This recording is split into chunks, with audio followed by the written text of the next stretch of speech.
What's up, guys? So today I'm going to talk about manifestation, and not like don't get confused and think I'm talking about some sort of big woo-woo thing. What I'm going to do is I'm going to show exactly why it's nothing woo-woo, it's nothing magical, how it's literally just it's a quality of the human being, and why is it that we have this weird word manifestation, and there's this big sort of magical thing around literally just getting stuff done in a normal way from a perspective of the underlying philosophical issues with scientific thinking that cause us to need to spring off and make these magical ideas just to solve just for simple things. So all right, I've been watching YouTube, right? And I keep on getting these videos coming up about manifestation, and people, I manifested this, I manifested that. And there's nothing wrong with that, but I just thought it was really funny how how this whole concept's come about. And I was thinking about it, and I was like, oh yeah, well, it makes sense. It makes sense that we have to make up this magical concept called manifestation, and how it's become a whole industry, just to explain literally how every invention, everything that's ever been made by people has been made first as an idea, then through actions, then we make something, right? That's just it's just what we do. Like, it's every single day your life is made up of things that you think about first, then you go through series of steps, and then things change, right? This is what literally people do. This is a quality of the human being, and it's literally it's extraordinary, and it is quite miraculous, but it's not magical. But the reason that it has to be that way is because of the way that we think about materialism versus idealism, right? Back like a few hundred years ago, there was this debate about idealism and materialism, where if you look at Hume, Burke, these guys were dealing with this problem of is the material universe governed by physical laws, or is it a godly universe ruled by spiritual forces?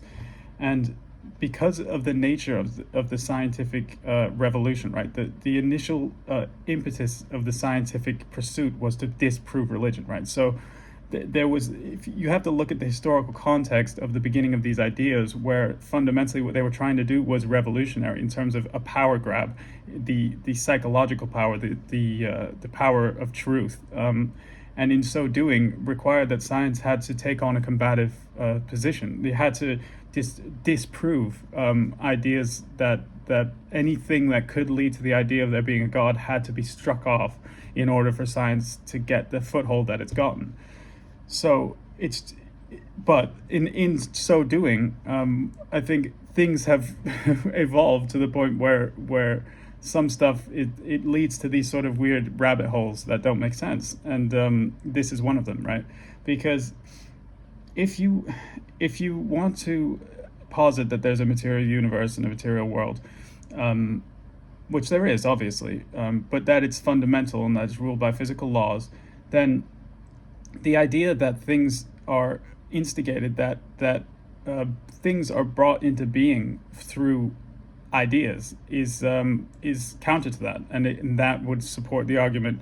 And I don't think it doesn't support the argument like in the sort of religious way that like God created everything, although I don't think either of these things are wrong. I think, again, because it's started, all these conversations began during basically an argument, like a conflict, that both sides went to too far of an extreme, and we lost the nuance in the middle that actually explains things much more accurately.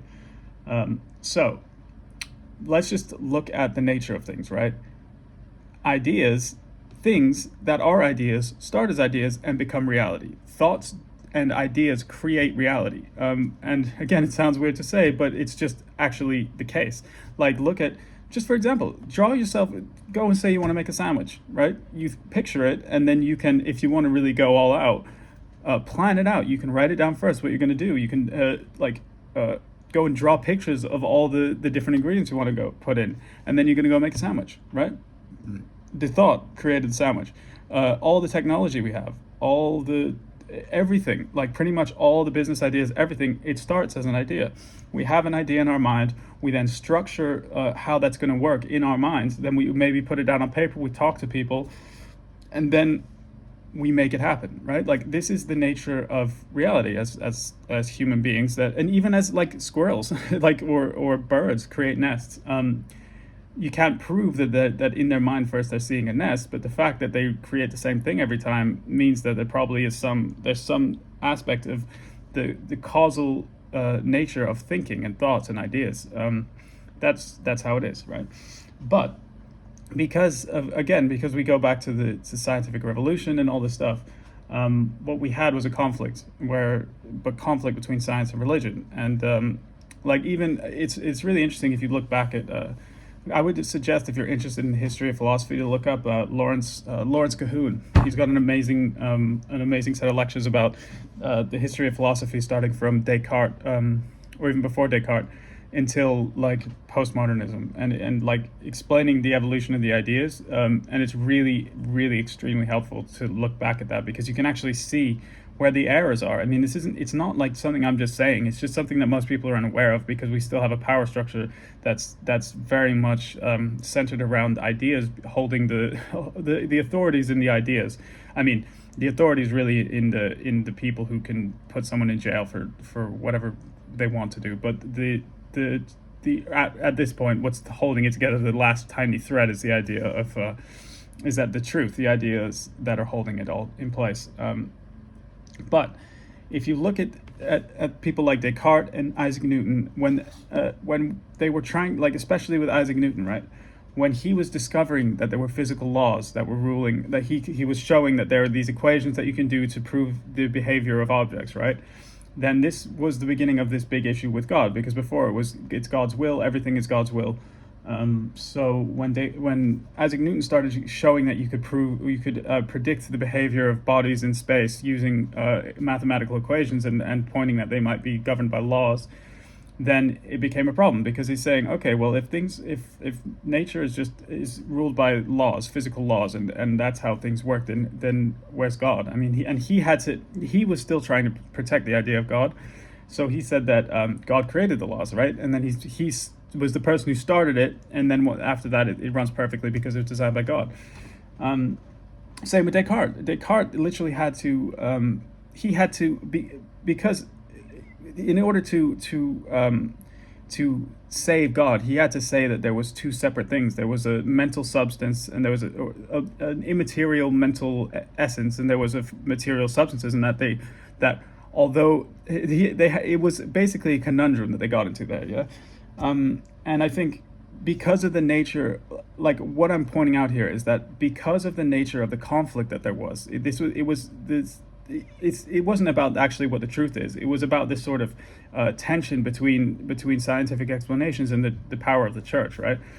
And for the record, like anyone who is religious, I personally don't think that either side is wrong. I think both are the case, I can elaborate on that, like in the sense of, I think the idea that God rules everything and that everything is the will of God and all this stuff, the way that it's presented to us is actually it's just to justify the power of the church, right? Just to give the preacher because he's the guy who's closest to the word of God, so people listen to it, right?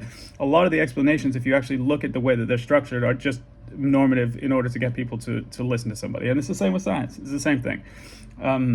Both of those, I think, are inaccurate because they have to take this really extreme position in order to, it's just to protect an authority structure, right?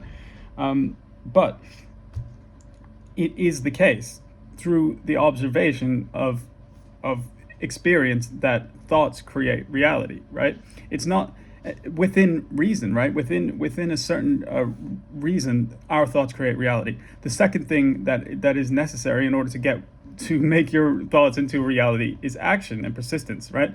If you actually observe the nature of what the world is that we live in, what you see is that everything that we would call outside of just natural nature, everything that exists is the product of human action. Everything, literally everything. If you think about what a business is, it's just people every day doing the same thing, or different things, but being committed to doing certain actions that make things possible, right? So when it comes to manifestation, right, and I guess I'll go a little bit into how how it's also the case that you can argue that there's a logical argument for the reason why I'm not going to say God, like, because when I say God, then we attach it to this sort of religious, hierarchical religious idea of it, which is just some sort of like power mechanism. But there is a logical argument for there being higher forms of intelligence, and it's logical, right? It's logical.